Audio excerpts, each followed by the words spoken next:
Okay, we are back with a video of the Caiman homestead. This is my second take. Hopefully I don't mess this video up. The last video I made, I guess, repeated a bunch of stuff and actually got some information wrong. Like, I was saying where she comes from, South America. I accidentally said South Africa in the video. I didn't catch on to that. But this is a temporary enclosure. This is what I had her in when I first got her. But this is the absolute bare minimum, I would say. This is a 55-gallon aquarium. It's about 5 or 6 inches deep of water. It's got 2 filters. You know, it's better to over-filter than under-filter. And it's got hiding spots. A little heating rod over here. She likes to sit over here under these fake leaves and get by the heating rod to keep warm. She comes and basks up here. And y'all notice that fake turtle in her outdoor enclosure. I used to have it over here, which I would put it back in here, but I plan on getting a 300-gallon stock tank, because the reason she's in here right now is because over there by her outdoor enclosure, I saw this big old water snake, and I'm thinking it can get in there pretty easy, and if it wanted, it could probably eat her. I don't think she could defend herself that well against a snake that size. She sees me waving this around, she thinks I'm gonna feed her again. I just fed her 2 mice and 2 crickets. She don't need to eat no more. I'll put some more them gubbies in here for her just to chase around. Like I said, I didn't feel comfortable leaving her out there when I saw that snake. So I'm going to, since it's almost fall, we got like 2 more months left until it's fall, I'm going to go ahead and get a 300-gallon stock tank. I think I just mentioned that.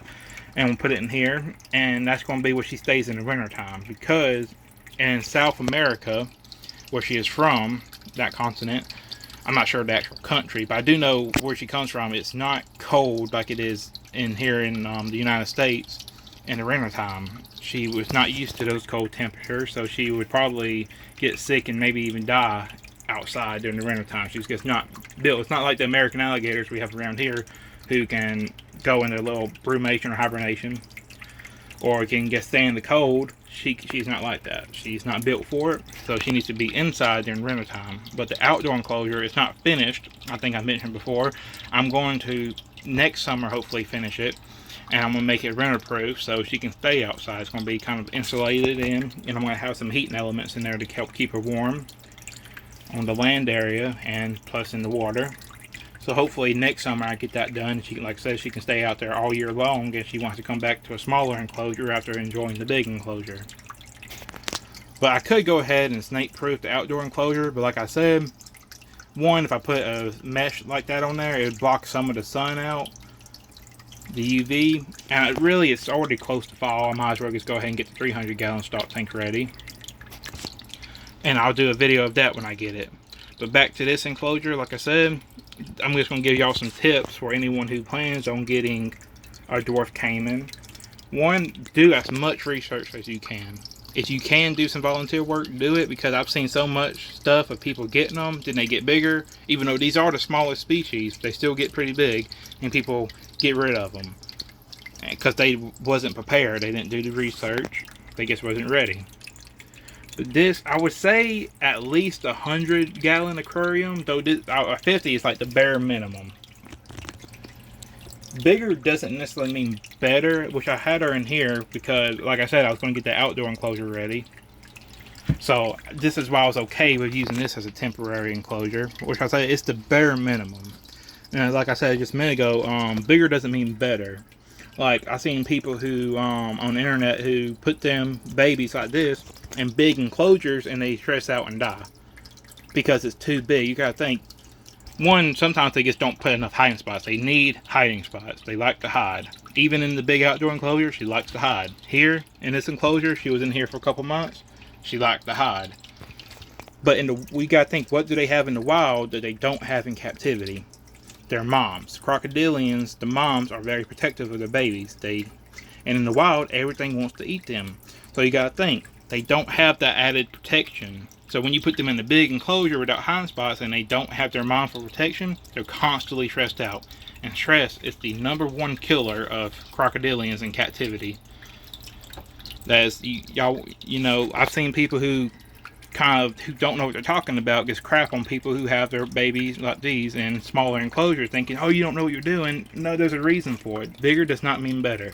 Like someone I've seen, like I said, one who got their dwarf Caiman from Nerd. Like she was captive bred from Nerd. And they put theirs in a big enclosure, a huge one, not a lot of hiding spots. It stressed out, it died. That's what they told them. They posted emails because they were saying they didn't agree with Kevin, I believe, yes, that's his name, who runs Nerd, who told them pretty much what I'm saying, they're bigger doesn't mean better. And the person just didn't agree with them. They were saying they sent them a bad Caiman.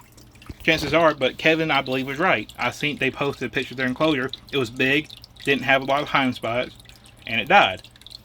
They don't have their mom to protect them, and you didn't give them enough hiding spots. Stress is the #1 killer of these animals. So if you get one, do as much research as you can. If you can volunteer with some, do it. Just get a feel for them, because so many people get these animals and they get bigger. Even though these are the smallest crocodilians, they can still reach. A male could reach about 5.5 feet.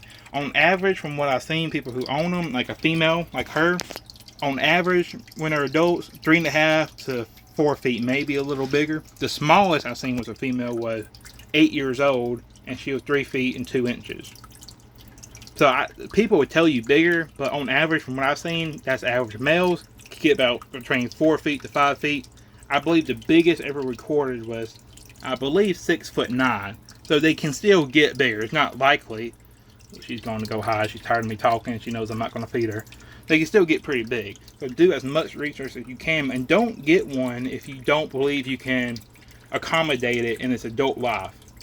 Because some I've seen, people don't give them enough land area, which I thought this is the bare minimum for a baby, I would say. They love coming on land, especially at nighttime. They're always exploring on land. Most people just give them a small land area and mostly water. In the water, while they do need a good bit of water, they pick like 2 spots they like in the water, and they go between those 2 spots. But on land, they're always going on land. If you don't give them enough to get up there and let them stimulate themselves at night, I mean, that's something that stresses them out. It's not good for them. They need plenty of land. That's why outside on the outdoor enclosure, she has that big land area, and underneath it like this, there's water under it. She goes and hides, and she has plenty of water area too. But like I said, this is the bare minimum. Please do not go any smaller than this. I recommend going bigger than this, even though like at least 100. But I had this, and like I said, I was already building that outdoor enclosure, so it was okay. And like I said, it's the bare minimum. She's done pretty good in it, but they grow. This might last her a year, maybe. I wouldn't go no longer in this in a year. But like I said, I'm gonna get that 300-gallon aquarium, and that will be better. But please, if y'all do get one, do your research. Obviously make sure it's legal where you're at, and do as much research as you can. And make sure before you get it that you can actually accommodate the size of an adult, because there's really no point in getting one if you can't handle it as an adult. Because you can't really release them in this area. One, I'm pretty sure that's illegal, and two, even if you did, it would die. It would die in the wild. But I hope you guys like this setup. I actually really liked it. You know, I tried to make it as good as I could with the space I had. Like I said, it was always meant to be temporary. And after I saw that snake that would easily eat her, I'm like, I'm going to put her back inside, get that 300-gallon stock tank sooner than I was going to, and put her in there, and next year, after when it gets warmer, I can finish the build the way I wanted it. I hope you guys enjoy. I hope this was informative. And I hope you guys enjoy.